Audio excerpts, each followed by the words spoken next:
Namo tassa bhagavato arahato sama sambuddhassa. Namo tassa bhagavato arahato sama sambuddhassa. Namo tassa bhagavato arahato sama sambuddhassa. Kalena dhamma sawanang eta manggala muttamanti. Yang termuliakan Sang Buddha, Dhamma dan Sangha. Yang berbahagia pimpinan Puja Bakti, saudara-saudari semuanya, selamat siang, Namo Buddhaya.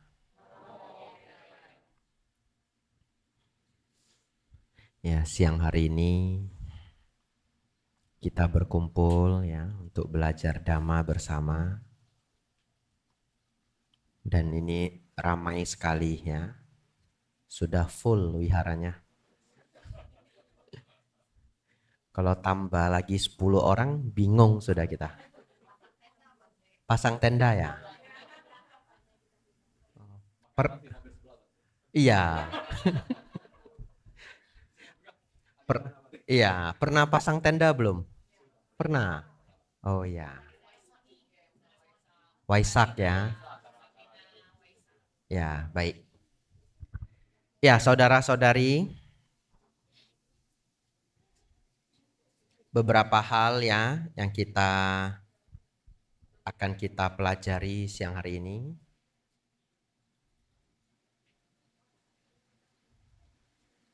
Tapi ada beberapa yang tidak bisa bahasa Indonesia ya. Banyak ya.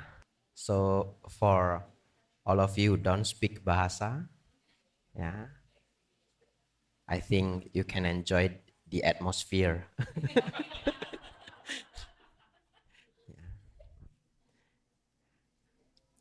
Ya, saudara-saudari,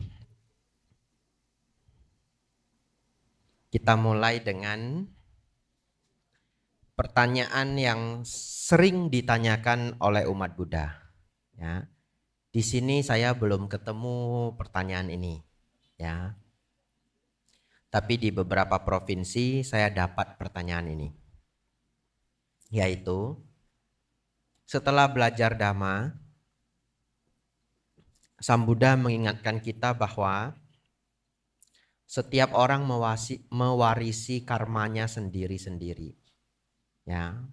Bahkan beliau mengatakan teman sejati kita adalah perbuatan kita sendiri. Ya. Apa maksudnya teman sejati kita, perbuatan kita sendiri? Bahkan ketika kita akan pindah alam, tidak ada satu orang pun yang mau ikut kita. Ya, betul ya? Ya. Jadi bahkan diibaratkan kalau seorang laki-laki punya 4 istri, ya, istri muda sampai istri tua ditanya, kamu mau ndak ikut saya gitu. Ndak ada satu pun yang mau, ya. Jadi yang menemani kita ke alam berikutnya itu perbuatan kita sendiri. Nah, setelah mendengar itu, beberapa orang jadi terpikir ya pertanyaan ini. Terus Bante, kalau seseorang, ya silahkan ya anak-anak enggak apa-apa ya, anak-anak bebas ya. Jadi muncul pertanyaan, terus Bante, kalau kita memiliki tumpukan karma buruk di kehidupan lampau, kita harus bagaimana? Ya, apa kita harus pasrah saja? Karena ternyata karma itu harus ditanggung sendiri-sendiri, begitu ya. Kalau karma bisa ditanggung orang lain, saya cepat-cepat titip ke Bante, kan begitu ya. Untung nggak bisa dititip ya. Ya. Untung tidak bisa dititip. Ya, ternyata Sang Buddha mengajarkan begini. Beliau mengatakan benar karma buruk itu, karma baik dan karma buruk adalah milik kita sendiri, ya. Tidak bisa diberikan ke orang lain, tidak ada yang bisa mewakilkan, ya. Tetapi Sang Buddha mengatakan kalau kita khawatir, ya, kita memiliki karma buruk di waktu yang lampau. Waktu yang lampau itu bisa 5 tahun lalu, 10 tahun lalu, kehidupan yang lampau, ya. Caranya adalah berbuat banyak kebaikan. Ya. Beliau mengatakan karma buruk itu diibaratkan seperti batu garam. Nah, kalau saudara-saudari memasukkan batu garam, zaman dulu garam itu masih berbentuk seperti batu, ya. Kalau sekarang itu di grind, ya, jadinya seperti pasir begitu. Jadi kalau satu genggaman sebesar fist kita, sebesar ini, apa fist itu? Genggaman tangan, ya. Satu fist ini kita masukkan garam sebesar satu fist ini, kita larutkan ke dalam air. Maka rasanya sangat-sangat asin, ya. Lalu apabila Sang Buddha memberi perumpamaan, apabila batu garam ini diibaratkan dimasukkan ke dalam sungai, ya. Apakah sungai itu menjadi asin? Tidak. Tapi pertanyaannya, apakah di dalam sungai itu ada garam? Ada loh. Kita tidak bisa mengatakan tidak, ya. Ya, kadang-kadang perumpamaan itu saya ganti, ya. Apabila batu garam ini, ya, kita tambahkan air sampai sebanyak 1 toren. Toren itu yang untuk nampung air, ya. Ada yang 500 liter, ada yang 1000 liter. Garamnya sudah tidak terasa. Tapi kita tidak boleh mengatakan garamnya lenyap, ya. Oleh karena itu karma buruk tidak dilenyapkan, ya, karena masih ada. Tetapi dengan kebaikan yang terus dilakukan, ya, ketika karma buruk itu berbuah tidak lagi terasa pahit, ya, penderitaannya tertutupi oleh kebaikan-kebaikan. Logikanya bagaimana, Bante? Logikanya bagaimana? Ya, sedikit logikanya, ya, sedikit logikanya. Contoh di kehidupan lampau kita misalkan pernah menyiksa binatang. Nggak usah di kehidupan lampau. Waktu saya kecil aja saya nyiksa binatang. Betul, ya? Ya, habisnya di sekolah saya belajar cacing planar. Dibelah 2 jadi 2 ekor. Betul, ya? Pulang langsung saya cari cacing tanah. Nah, belah 2 hidup. Tahu enggak, cacing tanah enggak bisa. Nanti mati. Ya, dia hanya kesakitan, ya. Enggak tahu sakit apa enggak, saya enggak bisa interview dia, ya. Ya, menurut biologi sih masih bisa merasakan sakit, ya. Ya, sarafnya bisa merasakan panas, dingin, sakit begitu. Saya potong-potong, ya, lalu bergerak-bergerak, ternyata lama-lama mati. Kemudian saya berpikir, oh mungkin dia nggak ada air gitu. Saya taruh air, nggak hidup juga. Ya, lalu saya pernah diberitahu waktu kecil, kalau siput itu dilintah, diberi garam itu bisa meleleh. Saya masih kecil nggak ngerti, ya. Cari. Jadi setiap ketemu lintah saya taruh garam, setiap ketemu lintah saya taruh garam. Sampai akhirnya saya diberitahu papa saya sendiri, jangan begitu, kasihan. Kasihan, itu sakit sekali. Ya, lalu akhirnya saya berhenti. Jadi kita tidak cerita kehidupan lampau, bahkan waktu saya kecil pun saya melakukan penyiksaan terhadap binatang, ya, karena tidak mengerti. Lalu katakanlah satu ketika karma buruk ini berbuah. Karena karma buruk itu tidak terhindarkan. Berbuahnya seperti apa? Mungkin saya demam berat, ya. Mungkin kaki saya terkilir, ya. Ya, karena kita berbuat kejahatan, ya, berbuah penderitaan. Apa hubungannya dengan karma baik? Ya, kalau kita ada karma baik, ketika kita sakit cepat sekali ketemu dokter yang pinter. Ya, jadi Anda tidak sengsara terlalu lama. Ya, sakit langsung ketemu shinsei yang bagus. Ditusuk jarum, dikasih obat, ya, atau dipijet, sore sudah sembuh 50%. Nah, atau Anda ke dokter dikasih minum obat anti sakit, Anda tidak begitu merasakan sakit. Tetapi apakah karma buruk berbuah? Berbuah, ya. Misalkan Anda perlu kehilangan sesuatu, karma buruk berbuah, sesuatu menjadi hilang. Tapi karena Anda punya karma baik, Anda punya tabungan, ya, barang itu hilang. Katakanlah barang itu seharga 500.000 rupiah. Anda tidak terlalu berat. Ya, karena Anda tidak dalam keadaan sengsara, tidak ada uang sama sekali.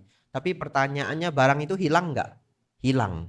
Ya, tapi bagaimana kalau Anda dalam keadaan tidak ada uang, ya, utang, ya, sewa belum bayar, hilang lagi 500.000, ya, akan sangat bersedih. Ya, oleh karena itu,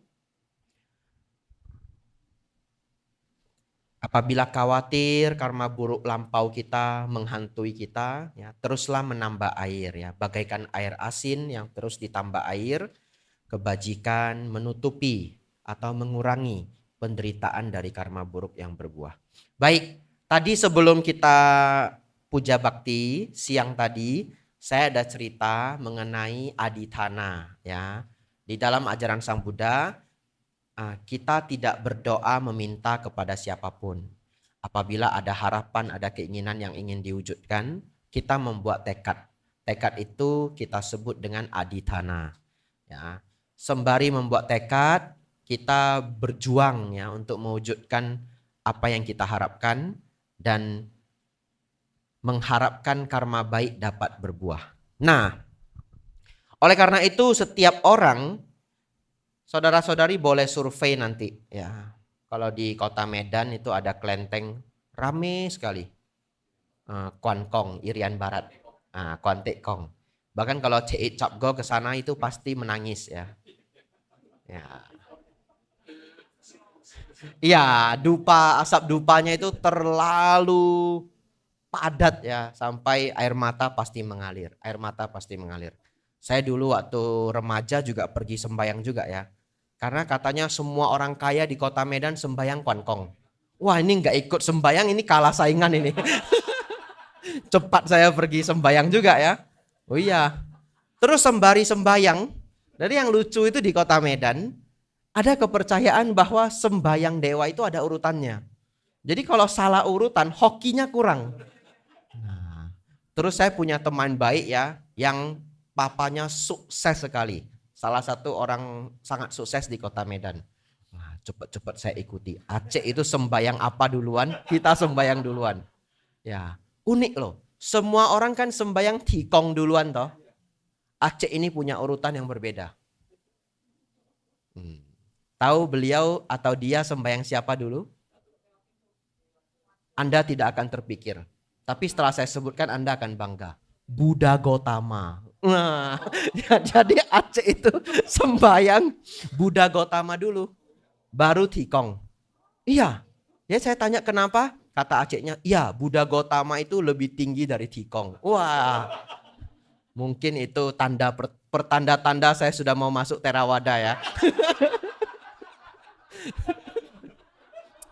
Gara-gara mungkin saya sembayang Buddha Gotama dulu, ya.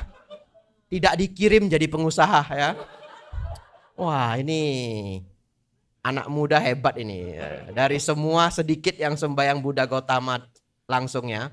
Kamu jadi biku saja gitu.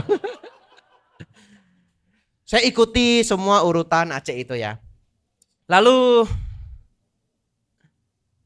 kadang-kadang saya terpikir, ya, walaupun ya ini hanya pemikiran seorang anak remaja. Kalau saya datang Cik Capgo, apa doanya didengar? Yang berdoa banyak sekali ini. Betul, ya? Sejak itu saya kreatif. Saya ajak teman saya, jangan Cik Capgo, Xiao Lao Jok. Terlalu rame, ya. Doa kita nggak didengar, cari yang sepi saja. Kami datang di jam sepi. Nah, enggak tahu, ya. Mungkin karena sedikit yang meminta, ya, dewanya denger, ya. Ya. Tapi mungkin kalau kurang beruntung dewanya cuti, ya. Ya, kerja kan pas rame, ya. Ya. Jadi nah, kalau Anda pergi ke kelenteng, Anda survei saja. Pertanyaannya. Dewa yang sebaik apapun, sesakti apapun, seterkenal apapun, apakah semua yang berdoa, doanya dikabulkan? Tidak loh. Belum tentu loh. Jadi sesungguhnya secara dharma, doa itu terkabul atau tidak serta-merta karena dewa tersebut. Tetapi pada karma baik masing-masing. Ya, Kalaupun sampai dewa itu tergerak untuk membantu kita, itu juga karena karma baik kita berbuah. Dan ada jodoh karma dengan dewa tersebut. Ya, dewa bisa menolong manusia, bukan tidak bisa. Tetapi ketika saya ke kelenteng itu baik di saat ramai ataupun di saat sepi, saya menemukan seorang AI yang dia sembayangnya itu paling kusyuk. Paling kusyuk. Wah, mungkin kami paling hanya beberapa detik begini pai ya, terus pindah ya. AI itu mungkin bisa 15 menit, nanti ke dewa yang lain 5 menit, 10 menit ya. Tetapi kapanpun saya ke sana sering ketemu AI itu juga. Jadi saya berpikir mungkin doanya belum terkabul ya. Ya, jadi dari situ saya melihat bahwa kenapa ada orang yang doanya terkabul, ada orang yang doanya tidak terkabul. Apakah dia tidak serius berdoa secara dharma? Bukan ya. Itu tergantung karma baik kita. Nanti Anda boleh amati sendiri. Ini challenge ya. Kalau Anda merasa Anda punya karma baik yang besar, Anda tidak perlu berdoa ke siapa-siapa. Mikir aja. Mikir aja. Hal itu bisa datang. Ya, mikir aja. Nah, ini ada ceritanya. Kisah nyata. Ya. Tapi ini direkam ini ya. Enggak. Saya bercanda ya. Saya mau cerita seorang Bante senior ya. Tapi sepertinya Bantenya enggak nonton rekaman saya juga. Jadi tidak khawatir ya. Ini kisah nyata, saya diceritakan sendiri oleh Bante Panyawaro. Ya. Jangan lapor ke beliau ya. Beliau pernah cerita, ada satu kejadian yang beliau alami sangat-sangat aneh. Dipikir dengan logika itu ndak nyambung ya. Kami para biku ya tidak jarang ya. Umat tiba-tiba berdana, itu tidak jarang ya. Apakah handuk, ya, alat mandi, ya, buku tulis. Di Wiara Mendut itu luas ya, 1,5 hektar. Ya, jadi kalau saudara-saudari belum pernah ke Wiara Mendut, saya sangat recommended ya. Karena pertama dari Jakarta ke Jogja itu tiket tidak terlalu mahal ya. Jadi kalau Anda rombongan besar pun tidak khawatir ya. Boleh ajak teman-teman, tidak membebankan siapapun. Kemudian yang kedua, Anda ke Wiara Mendut itu worth it karena masih dapat Candi Borobudur. Ya, worth it banget ya. Dan sekarang banyak hotel-hotel yang baru yang lumayan bagus-bagus. Jadi Anda bisa sambil wisata. Nah, satu ketika Bante Panyawaro memiliki kebiasaan ya, setiap pagi dan sore kalau beliau tidak sibuk, beliau itu keliling wihara, ngecek kebersihan, lampu ya. Beliau itu ngajari paling tidak boleh itu di wihara ada lampu yang putus. Itu Bante Panyawaro. Pesan beliau. Tahu kenapa?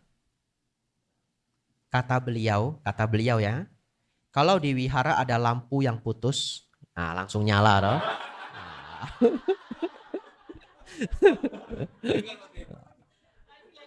Ada lagi? Oh ya, boleh ya.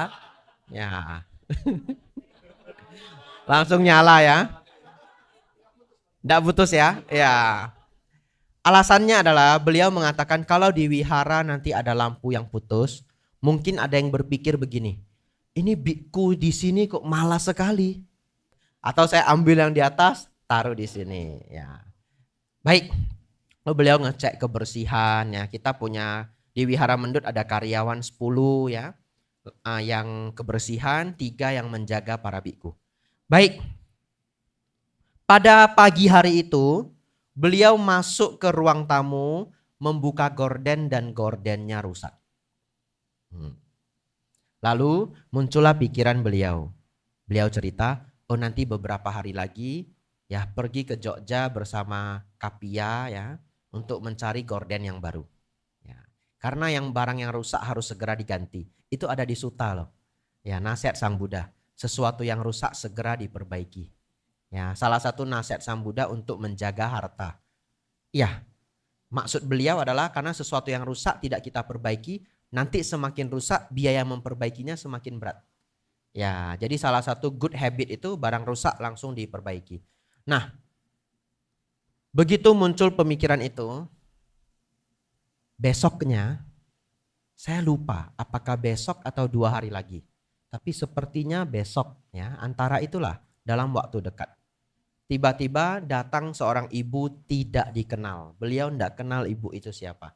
Tidak pernah beliau ketemu ibu itu. Ya, kalau tidak kenal mungkin pernah ketemu tapi tidak ingat nama. Ini tidak. Tidak kenal dan beliau ingat tidak pernah ibu ini datang ke Wieramendut.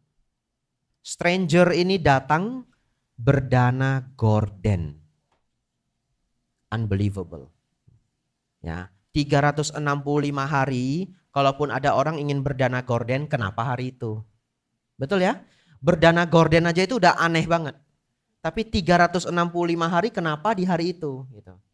Di hari di mana ada gorden yang rusak. Padahal beliau tidak cerita ke siapa-siapa. Dan Anda yang kalau pernah ke Wieramendut, Anda tahu daerah Kuti itu dilarang masuk. No entry. Ya, kecuali ada janji dengan para biku. Ya, tapi jangan karena saya bilang begitu nanti ketika datang ditanya karyawan, sudah janji sama Bante Abijato. Ya, kalau sudah janji boleh masuk gitu. Ya. Nah, beliau terima gorden itu sambil berpikir ini benar-benar sangat aneh, ya. Tapi ini sebuah kisah ya yang memberi motivasi untuk kita. Seperti itulah kalau seseorang punya kebajikan yang sangat besar. Beliau hanya berpikir saja, barang itu kemudian datang ya. Karena saya pikir kebajikan Bante Panyawaro itu sungguh sangatlah besar ya. Kalau kita flashback di Indonesia 40-50 tahun yang lalu, wihara yang banyak pengajaran dharmanya itu hampir tidak ada. Ya, hampir tidak ada ya. Lalu beliau yang memulai mengajar dharma dan mengajar dharma tidak monopoli hanya boleh wihara Theravada, tidak. Kami Biku Sangga Theravada Indonesia mengajar di semua tempat yang mengundang kami. Kelenteng, universitas, ya, wihara Mahayana, wihara Theravada. Ya. Saya juga mengajar di beberapa wihara yang non Theravada selama diundang secara resmi. Ya, jadi kebajikan puluhan tahun itu bukanlah kebajikan yang kecil. Ya, ya cerita mengenai gorden saya berpikir seumur hidup saya menjadi biku sampai detik ini 9 tahun belum ada yang dana gorden untuk saya. Ya. Seaneh-anehnya itu dananya itu sisir ya. Ya. Saya pernah dapat dana itu sisir pernah ya. Waktu di Thailand saya pernah dapat dana kaos dan celana. Ya, aneh banget. Jadi saya pindah patah. Ya nanti Anda jangan heran ya. Kan kadang-kadang di sini katanya ada kegiatan biku pindah patah. Nanti ada loh umat mungkin dia tiba-tiba ngasih kaos gitu ke bikunya. Ya. Jadi saya dulu pindah patah lalu ada orang ngasih kaos sama celana pendek. Nah, taruh di dalam bowl. Begitu sampai di wihara saya tanya murid saya. Tan kau hai se chet pen พื่ออะไรgitu. Dia kasih clothes ini untuk apa gitu. Ya, dalam hati saya, apa dia minta saya lepas jubah begitu ya. Tapi kalau dia minta saya lepas jubah juga ukurannya salah ini ya. Kekecilan ya pakaiannya. Jadi ternyata biasanya itu dilakukan oleh orang Thailand karena mereka bermimpi leluhur atau mendiang keluarga yang sudah meninggal datang tidak berpakaian. Ya. Jadi mereka berdana kepada para biku pakaian. Berharap keluarga yang sudah meninggal mendapatkan kebajikan ya, nanti mendapatkan pakaian ya. Tapi itu keliru menurut saya ya, walaupun itu culture ya, kita enggak bisa komentar culture-nya orang ya. Harusnya dia berdananya jubah ya, bukan kaos dan celana pendek. Kalau dia dananya kaos dan celana pendek, berarti saya ini fat X gitu. Di sini apa yang paling terkenal? Kalau di Indonesia JNE ya. Pengiriman. UBS ya. USBS ya. Ada beberapa ya. Ya. Banyak ya? Oh, FedEx juga. Ya, FedEx internasional ya. Ya. Baik, kita lanjut. Panjang sekali loh ini. Sepertinya harus saya kurangi ini ya. Karena sudah setengah jam ini. Enggak apa-apa ya? Hari Minggu ya. Enggak kerja. Lembur ya.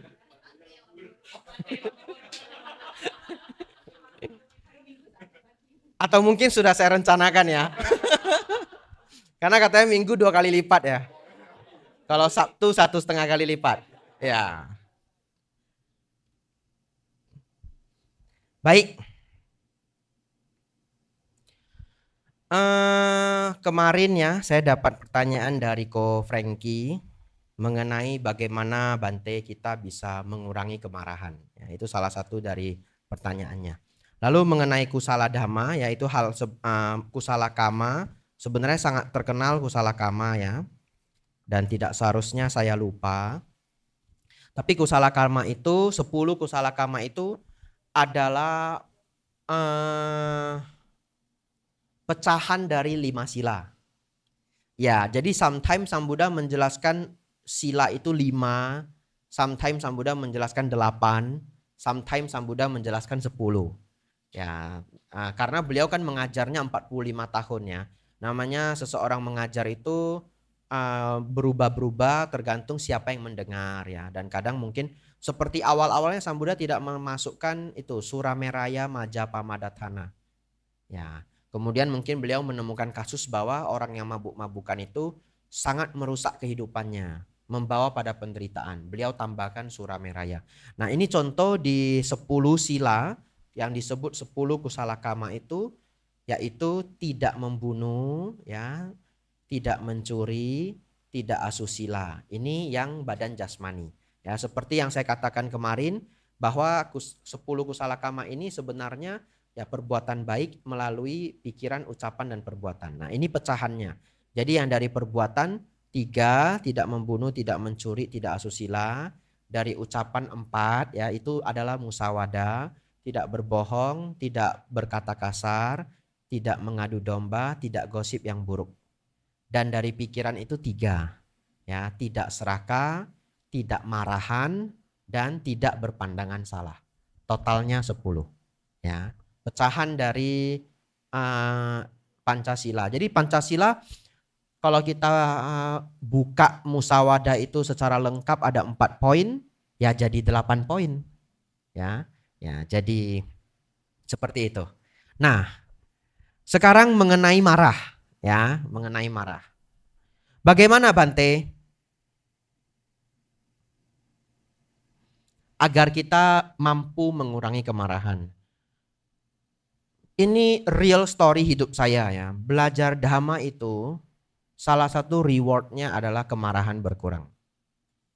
Itu adalah rewardnya. Saya mengalami ini ketika saya berkuliah semester 2, semester 3. Itu masa saya intensif sekali belajar dhamma. Ya.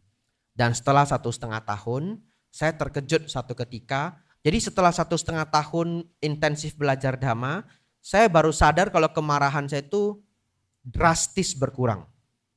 Jadi kita yang praktek itu kadang juga nggak sadar. Ya, karena perubahan itu terjadi sedikit.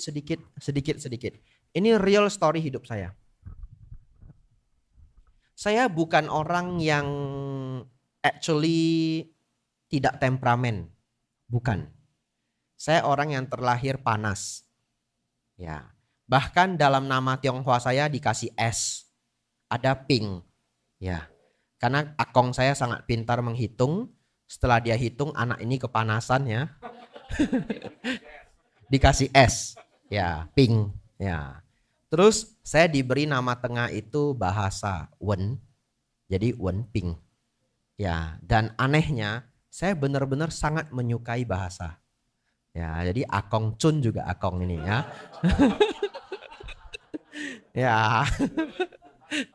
Ya, Chun itu tepat ya. Akong saya dulu Sinse ya, dan dalam bahasa Mandarinnya sangat jago. Nah, dan juga background lainnya ya, karena saya dulu latihan bela diri, jadi memang harus ada kemarahan untuk menutupi ketakutan. Ya, Anda jangan berpikir orang yang belajar bela diri itu sparring gak ada takutnya. Sparring itu resikonya itu gigi copot, pingsan, ya. Dan kita lihat ketika sparring itu teman kita pingsan di depan kita. Ya, ada yang terhantam kepalanya, kena itu back spinning kick, pingsan. Nah, sangat mengerikan. Jadi kita ketika sparring itu penuh ketakutan, dan bagaimana cara mengubah ketakutan itu? Salah satunya dengan mengembangkan anger. Seperti Mike Tyson ketika muda itu full of anger. Anda bisa lihat wajahnya. Itu karena sebenarnya untuk menutupi rasa takut. Nah, jadi karena berlatih seperti itu ya saya cukup temperamen. Baik, kita cerita ke momen di mana saya menyadari bahwa Dharma itu luar biasa. Ini real moment. Satu ketika saya tuh naik motor mau pergi kuliah pagi. Nah, di perjalanan saya keluar dari rumah, perjalanan tidak jauh. Di kota Medan itu ada kebiasaan yang aneh sebenarnya. Ya, kebiasaannya adalah ambil air paret, siram ke jalan.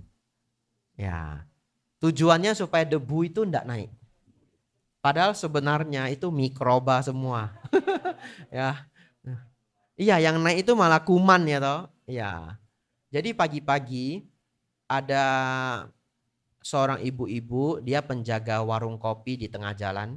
Nah, dia menyiram jalan dengan air paret. Lalu saya lewat. Anda tahu apa yang terjadi? Seperti yang sudah Anda duga. Ibu itu terlalu semangat sepertinya, ya. Dia ambil air dan itu mungkin dengan jumlah yang banyak, dengan penuh semangat dia lemparkan ke jalan dan saya lewat. Jadi itu air paret yang hitam itu, di New York air paretnya hitam enggak? Enggak ada paret ya? Ya. Di bawah mereka underground ya.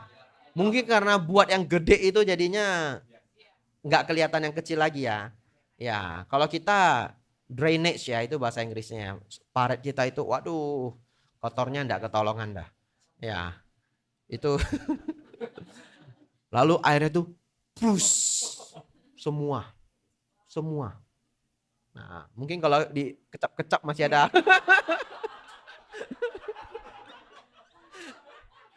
Nah, masih ada pahit-pahitnya ya. Terus saya puter, saya balik ya. Lalu kalau saya puter balik kan pasti menuju ke ibu itu. Ibu itu dan suaminya saking takutnya itu sampai minta maaf Anjali. Dan sebelum pandemi itu orang nggak ngerti Anjali. Nah, dia minta maaf sampai maaf bang sampai seperti itu. Dan ketika saya balik, saya hanya klakson, tin sambil kasih tangan. Wow. Mantap ya itu. Itu bahasa Medannya itu ya, mantap kali ya. Nah, saya hanya balik, tin, wah kasih tangan begini sambil jalan. Setelah saya jalan mungkin 15 detik ya, saya nggak sadar lagi begitu ya, seperti spontanitas. Saya melihat ke dalam diri, kok saya nggak marah ya? Ya, and I'm waiting for my anger. I'm keep waiting for my anger. Jadi saya amati pikiran saya dan tidak ada kemarahan. Itu adalah kali pertama saya terkejut. Saya dibegitukan orang, tidak marah sama sekali. Itu setelah 1,5 tahun intensif belajar Dhamma. Seintensif apa Bante? Seintensif setiap malam saya baca buku Dharma non-stop setiap hari. Ya, jadi karena saking senangnya buku Acan Bram, buku Acan Caya. Dulu ada banyak sekali buku yang bisa saya temukan di wihara, di Gramedia, di kantor Ehipasiko ya. Wihara ada beberapa di Medan. Saya kumpulin ya, kalau ada buku gratis saya bawa pulang ya. Jadi bukunya itu secara berkala continue sepanjang tahun. Ya. Seintensif itu. Nah, sambil pulang saya berpikir, nah ini setelah lewat. Saya berpikir, kok saya enggak marah ya? Ya, dan saya juga enggak tahu kenapa saya enggak marah. Dan mungkin pada saat itu Mungkin ya. Nah, saya sudah memiliki konsep dhamma. Bahwa seseorang itu dikatakan berbuat jahat apabila memiliki cetana, niat. Sedangkan ibu itu tidak sengaja. Ya, untuk apa kita marah? Karena orang itu juga tidak sengaja. Ya. Nah, tapi saya sebenarnya tidak tahu kenapa detailnya, kenapa saya tidak marah itu saya tidak tahu. Itu terjadi begitu saja. Lalu saya pulang ke rumah, saya panggil orang tua saya, lalu papa saya keluar rumah, dia tanya, lu kenapa? Lalu dengan santainya saya jawab, ya kena siram air paret. Nah, bahasa Medan ya kena siram air paret. Terus gimana? Terus gimana? Yang panik itu papa saya. Terus gimana? Ya saya jawab, ya terus mandi, saya bilang gitu. Iya. Lalu saya mandi, saya ganti pakaian, lalu saya pergi lagi kuliah. Ya. Dan saya tidak terlambat. Ya. Di situ saya belajar bad event atau bad moment it not means a bad day. Ya. Itu hanya satu bad moment, ya udah. Ya. Tetapi kalau kita tidak belajar, tidak terbiasa, ada orang loh berkonsep, kalau pagi sial, it's a bad day. It's not a bad day. It's just one bad moment. Itu menjadi bad day kalau Anda kebawa emosi. Betul ya?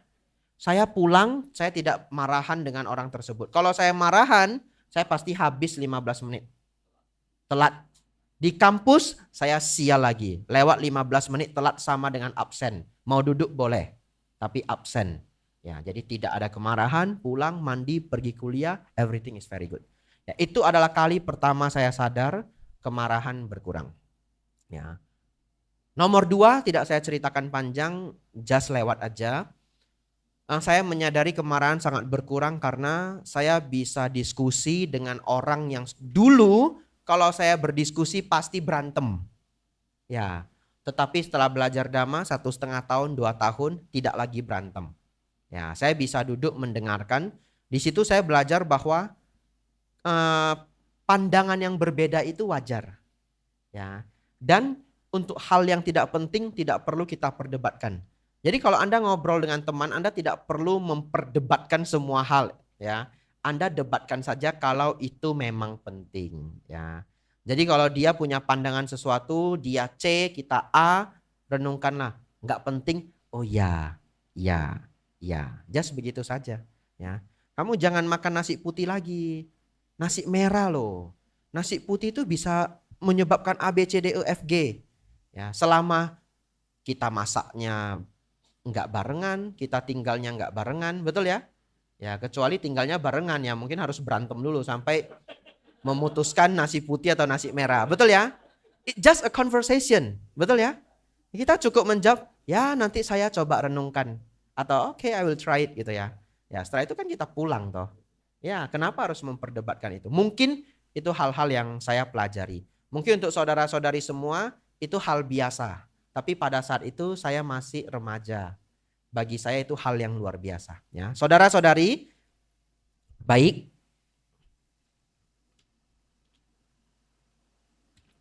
Saya membuat kesimpulan.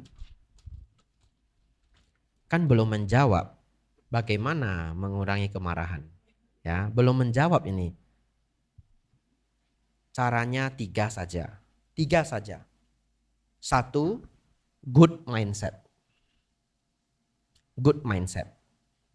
2, perenungan Dhamma. 3, mindful breathing. Ya, just 3 ini. Kita mulai dari good mindset. Good mindset itu tidak bisa dipelajari satu kali duduk. Kalau teman kita marah, ini boleh Anda coba. Kalau Anda punya teman yang gampang sekali marah, Anda boleh mulai bereksperimen. Anda nanya dia, kamu kenapa marah? Begitu ya. Anda lihat, dia akan memberi Anda jawaban sesuai mindset dia. Kamu kenapa marah? Nggak tahan saya. Dia seenaknya begitu. Lah dia salahnya apa? Mana boleh diwihara begini begitu begini begitu. Contoh ya. Tapi orang lain kenapa enggak marah? Ketika Anda bertanya ke diri Anda sendiri, saya kok enggak marah ya? Bagi saya ya setiap orang berbeda-beda. Ya, selama dia tidak membuat kekacauan, dia nggak merugikan orang lain, ya it's fine-fine aja. Misalkan di wihara ada dress code, wajib putih. Tapi ada satu teman kita enggak mau pakai putih.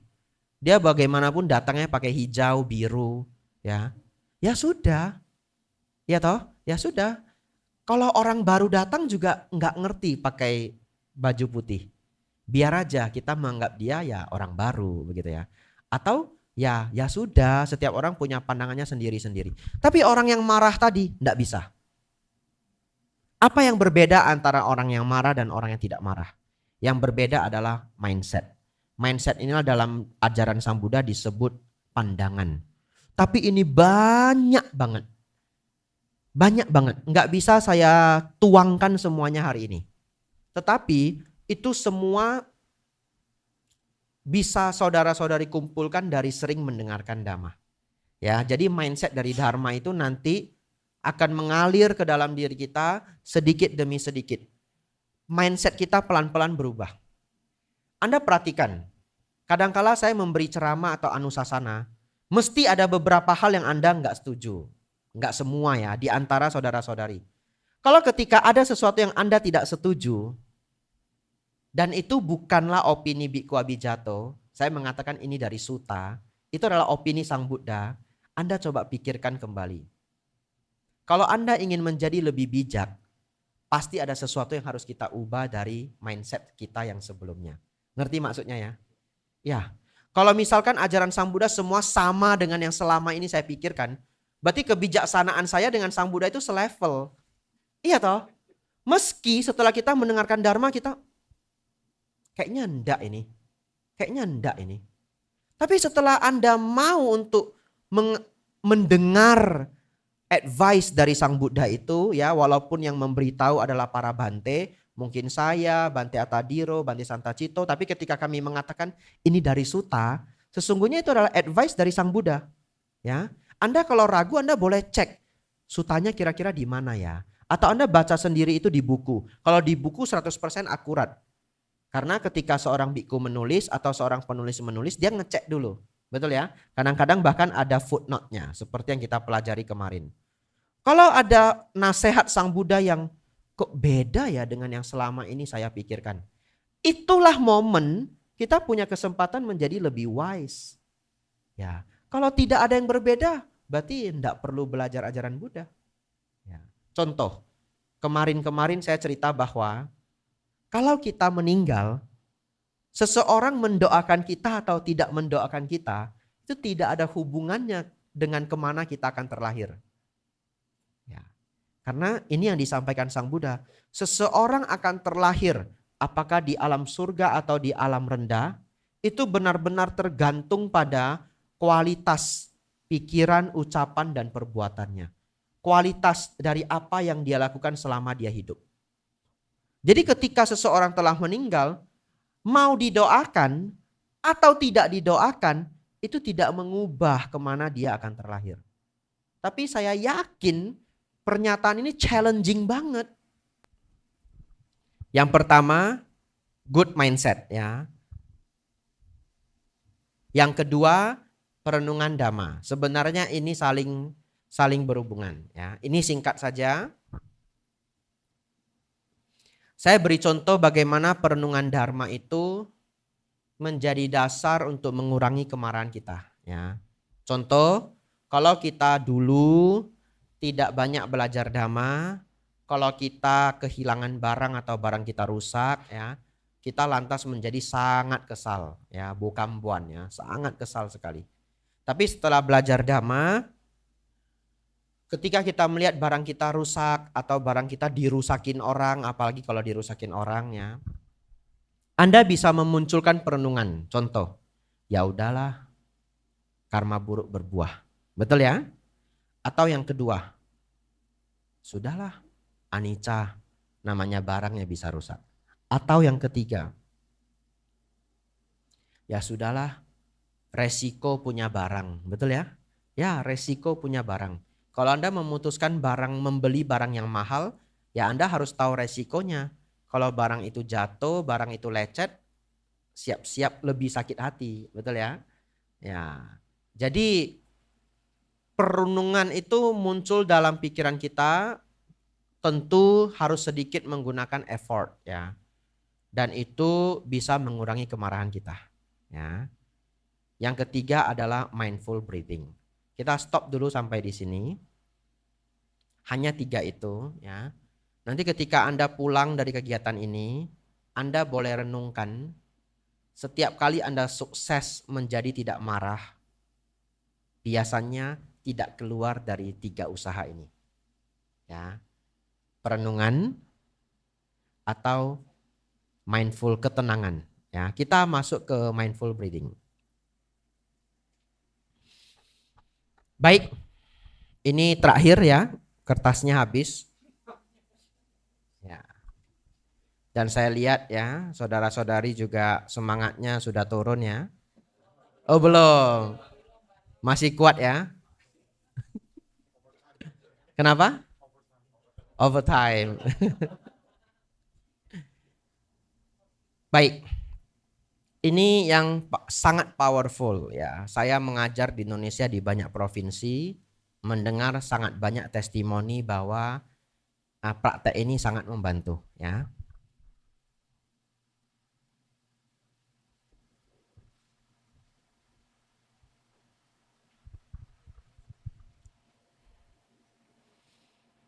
Baik,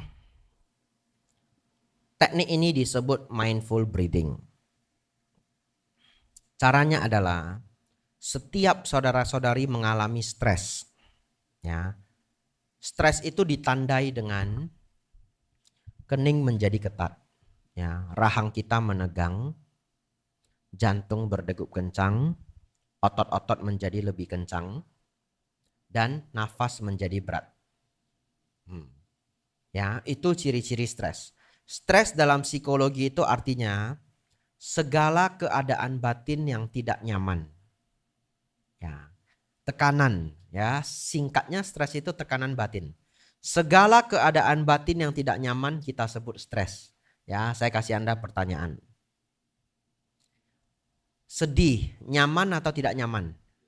Ya, sedih adalah stres. Malu nyaman apa tidak nyaman?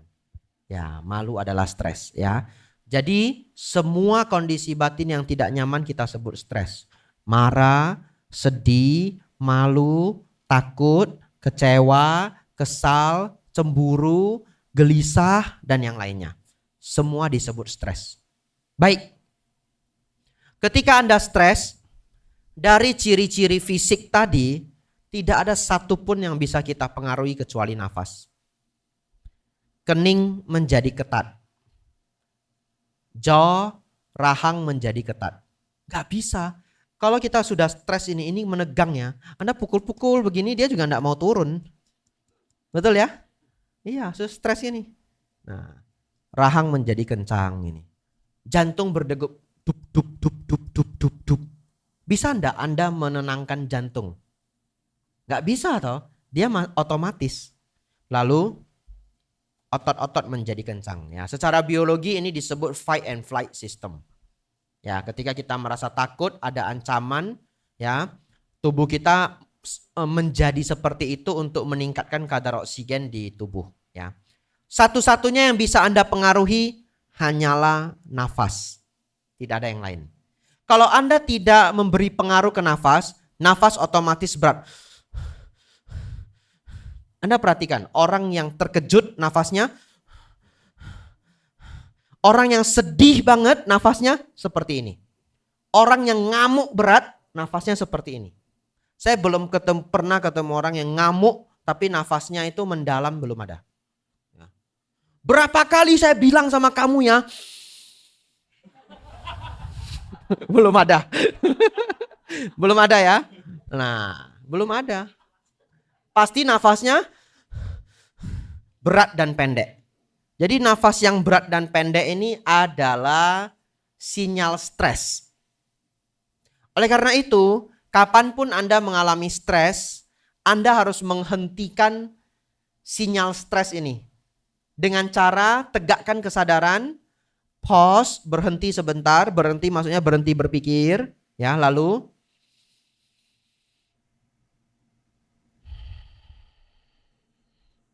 nafas yang tenang, rileks dan mendalam. Walaupun semua sinyal badan yang lain masih kacau balau. Ya, ini challenging ya.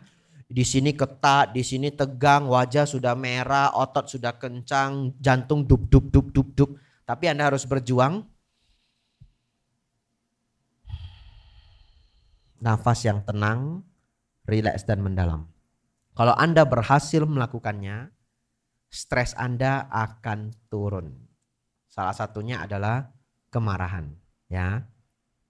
Permasalahannya adalah nanti ketika Anda marah, Anda pasti lupa. Betul ya? Anda sudah marah, Anda sudah luapkan, Anda masuk kamar, Anda baru ingat. Oh iya ya, kata Bhante Abhijato, nafas masuk, nafas keluar. Telat sudah. Ya, 5 kali Anda marah, mungkin 5 kali Anda lupa.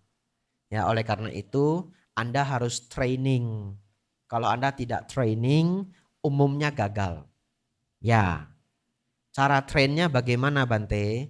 Caranya adalah, ini sudah saya praktekkan bertahun-tahun ya, jadi it works ya, it really works gitu. Setiap kali Anda menunggu, Anda cobalah untuk nafas masuk, nafas keluar. Setiap Anda menunggu, mulai hari ini. Nah, jadi nanti kalau Anda bawa kendaraan sendiri, ketemu macet ya, respon pertama Anda tidak perlu menutup mata. Ya, Anda latih ini. Respon pertama kita tenang, rileks ya, dan bahkan ini membahagiakan, sangat membuat nyaman ya. Anda pergi beli sesuatu, Anda sudah pesan dan Anda harus menunggu. Hal pertama yang Anda lakukan adalah Anda sudah pesan 1 bungkus, 2 bungkus, dia mengerjakan, kita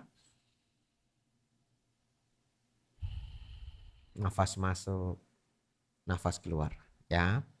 Anda ngantri sesuatu, katakanlah ngantri tiket ya di tempat karnaval. Begitu Anda berdiri, ini antriannya panjang. Nafas masuk, nafas keluar. 2 kali cukup. Kalau mau lebih silakan. Setelah itu Anda silahkan keluarkan HP. Karena zaman sekarang kalau orang menunggu, dia pasti main HP. Betul ya? Ya, tapi Anda boleh nafas dulu. Yang dibutuhkan itu adalah setiap kali menunggu Anda ingat praktek ini. Kenapa? Karena Anda selagi berusaha, ketika Anda stres, Anda tidak melupakan praktek ini. Betul ya? Nah, jadi supaya Anda tidak lupa ketika Anda marah, prakteknya adalah dalam keseharian. Saya tidak tahu, nanti Anda catat ya, apalagi bagi Anda yang senang menulis diary. Saya melihat ini menjadi sangat melekat ya, melekat dalam artian baik ya, menjadi habit di diri saya itu setelah 4 bulan. Ya, tapi mungkin di saudara-saudari lebih cepat. Ya, tapi saya pikir kalau Anda berlatih beberapa minggu saja itu mulai menjadi habit ya. Dan kadang saya terkejut dengan respon badan saya sendiri. Ya, terkejutnya bagaimana? Contoh, misalkan Anda pergi makan di rumah makan, makanannya sudah diantar tapi dia lupa sendok garpu, kemudian Anda request sendok garpu. Orangnya pergi ngambil toh. Anda akan terkejut, hal pertama yang dilakukan oleh diri Anda adalah, dan sepanjang proses itu tidak ada kesal sedikit pun. Jadi kita bukan setelah kesal baru nafas, bukan. Memang kesalnya itu tidak muncul karena tergantikan oleh mindfulness.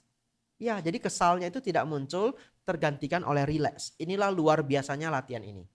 Sangat rewarding. Sangat rewarding. Ya, itu butuh sedikit waktu. Setelah itu, Anda silahkan menikmati nafas masuk, nafas keluar, atau nafas yang indah ini anytime, kapanpun Anda mau. Ya, dan ini nanti akan menjadi kebiasaan awal yang akhirnya akan berkembang menjadi senang bermeditasi. Ya, jadi ini sebenarnya seperti meditasi mini, betul ya? Meditasi mini momen pada beberapa momen-momen penting. Nah, walaupun sesekali Anda mungkin masih bisa keceplosan dan menjadi kesal, ya itulah yang kita sebut sebagai training. Training kan tidak selalu berhasil, betul ya? Ya, nanti kita latih lagi. No problem. Setiap 5 kali marah, gagal 1 kali, not bad toh. Anda sudah 4 kali nggak marah. Ya, kalau dulu lebih sering marah. Semakin Anda berlatih, hidup akan semakin ringan ya.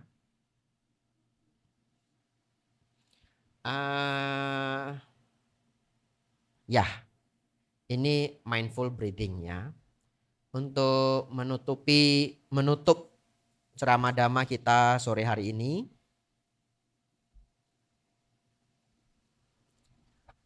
Ada yang mau bertanya? Banyak ya? Ya, silahkan kalau ada yang mau bertanya. Baik ya. Yang pertama, kemarahan kita itu akan selalu ada sampai kita mencapai tingkat anagami.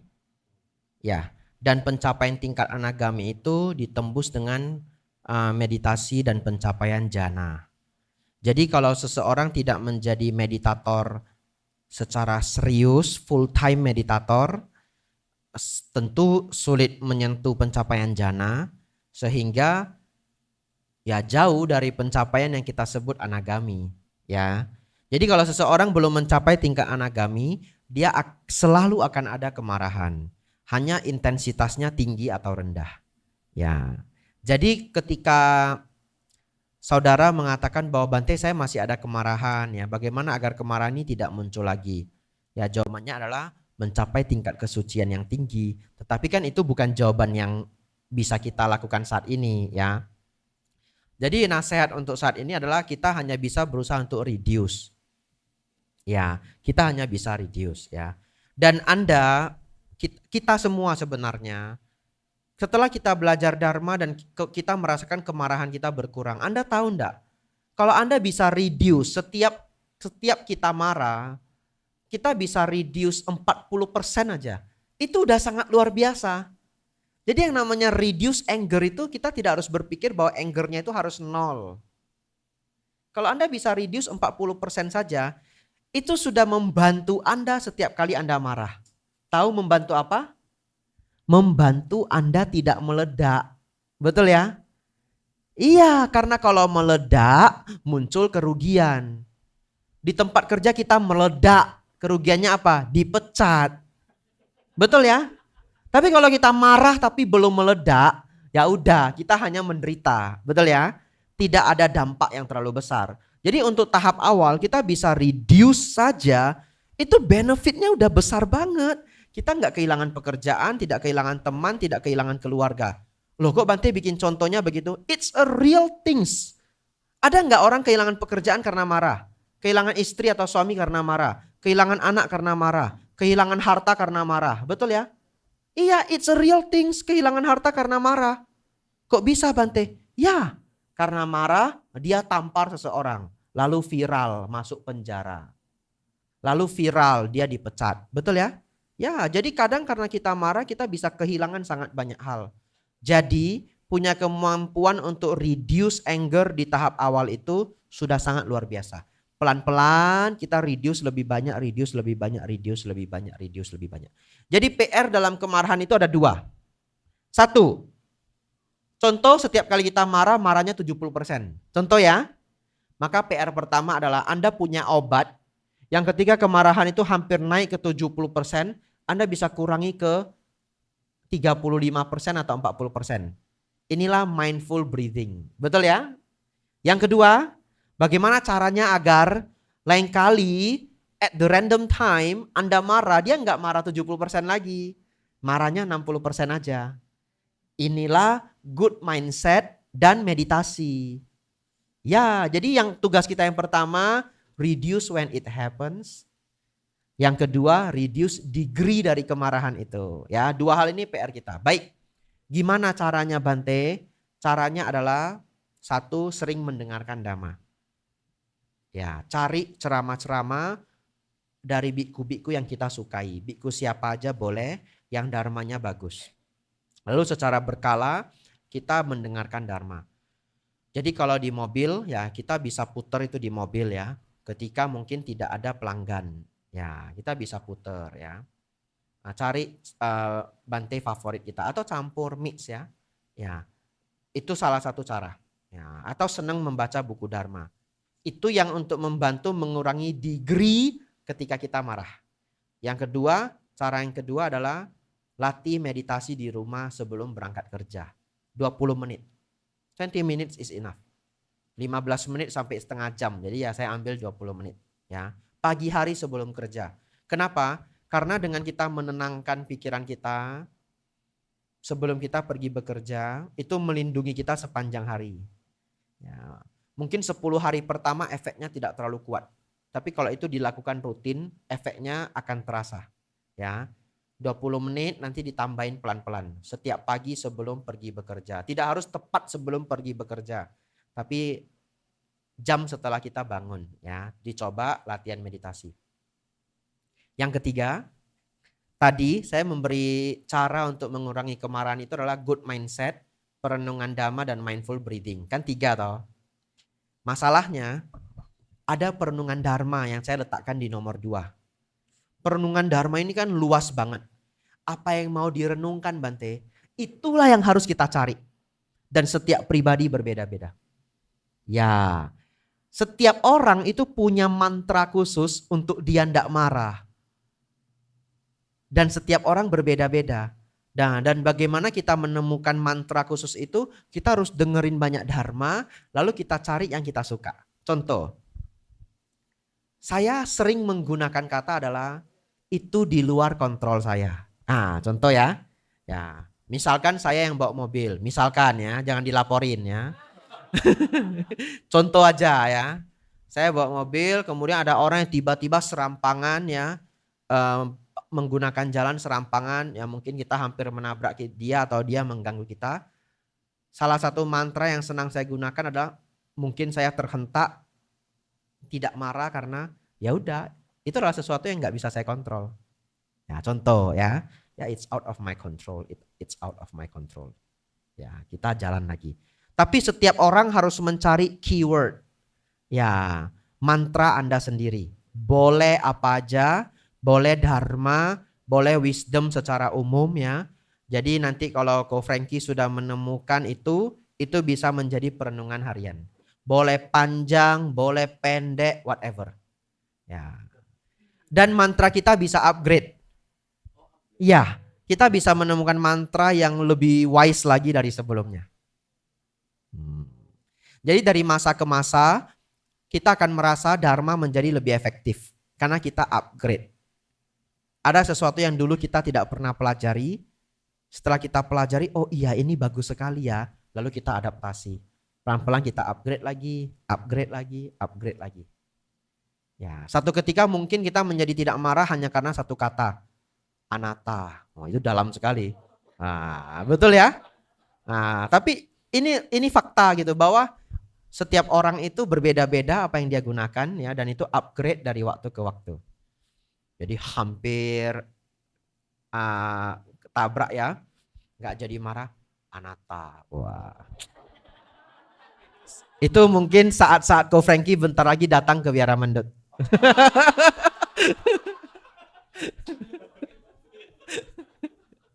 Ya ini saya sudah dimarahi istrinya nanti ya. Tenang Ci, cuma datang sebentar, saya suruh pulang. Ya, serahkan.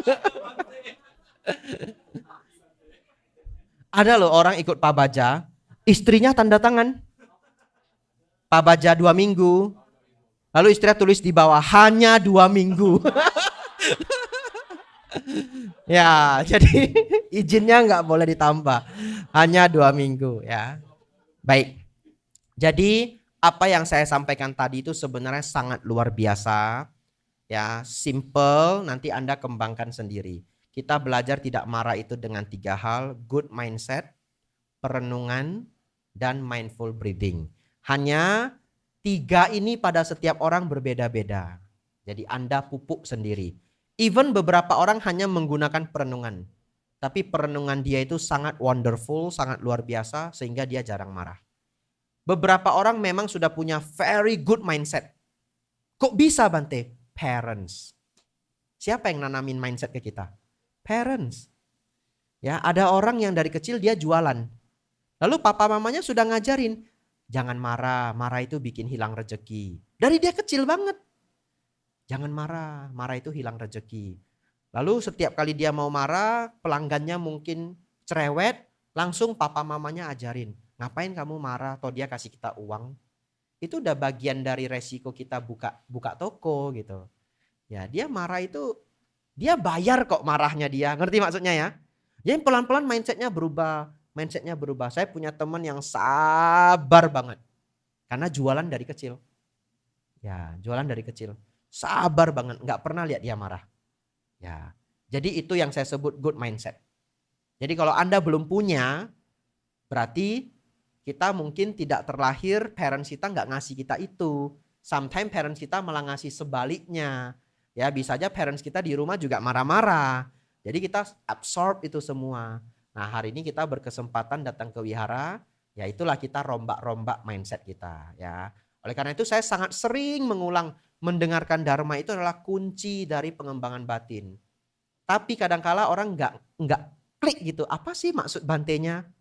Maksudnya itu sebenarnya adalah kita punya banyak sekali mindset itu yang sebenarnya kurang bermanfaat, tapi sudah tertanam sejak kita kecil. Itu yang mau kita rombak sedikit-sedikit dari wisdom Sang Buddha. Ya, good mindset, perenungan dharma, mindful breathing. Ya, menutupi kegiatan siang hari ini sudah sore. Saya mau cerita curhat ya, real story, saya alami sendiri. Waktu itu saya mengajar di Tanjung Balai Karimun. Nah, itu jauh banget dari Wihara Mendut. Ya, jadi dari Wihara Mendut harus ke Jakarta, terbang ke Batam, naik kapal ke Tanjung Pinang, istirahat 1 hari, besok baru naik kapal ke Tanjung Balai Karimun. Ya, tapi saya senang ke sana. Lalu satu ketika saya ngajar topik seperti ini, mindful breathing. Yang datang cuma sedikit, umat di sana sedikit. Ya 10 orang, 8 orang ya. Ya kalau ada acara agak besar ya lumayan ramai. Lalu satu ketika saya mau dibawa ke desa Melayu. Unik loh.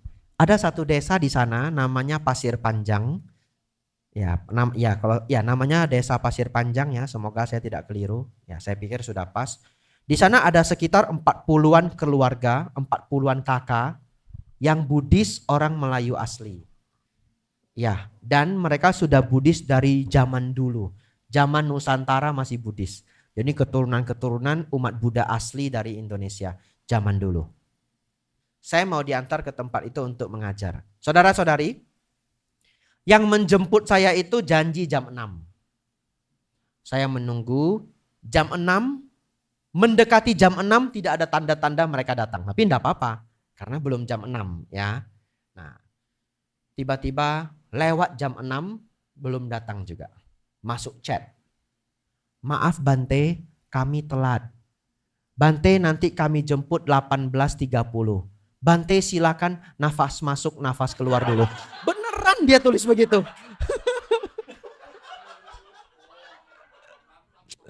Ya, ini namanya senjata makan tuan ya. Ya. Jadi saya baca itu enggak boleh marah saya ya.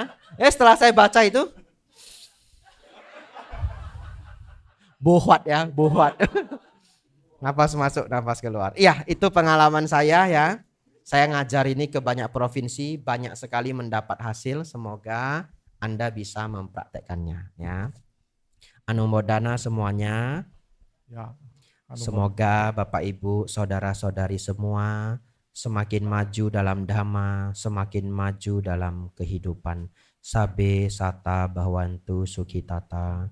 Semoga semua makhluk hidup berbahagia.